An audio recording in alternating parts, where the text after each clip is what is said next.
With my modern perspective, the best way to view Season 1 is to have some degree of context of what Doctor Who is, not just in general, but of the Hartnell era. Something like the Aztecs is a good jumping on point, but starting from the very beginning with An Unearthly Child, it's certainly a rewarding experience to see the character journeys, but it is a tough one for a variety of reasons, and I'm not just necessarily talking about, pacing or any dated creative decisions.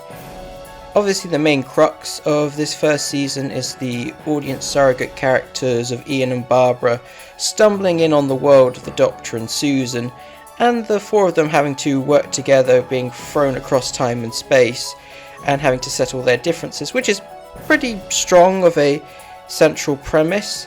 But those first three stories, that initial arc of them learning to get along, can be quite difficult to get through because of just how dark it can get and unpleasant it can be at points. Like, the Doctor is borderline an antagonist figure and is straight up willing to kill to survive. It's rewarding to see him mellow out and become more likeable, but it can be somewhat off-putting. But once we get past the edge of destruction and they all make peace with each other, then I think this season really hits its stride. And in terms of what I feel of this particular style of Doctor Who, where character drama and world building takes precedent over, say, fast-paced adventures with high spectacle and action, I'd say both have their merits, those styles. I do prefer it when Doctor Who has a good balance of both,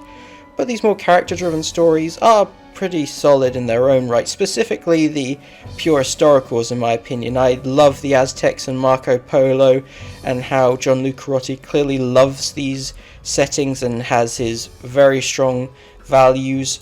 placed onto the characters like Barbara.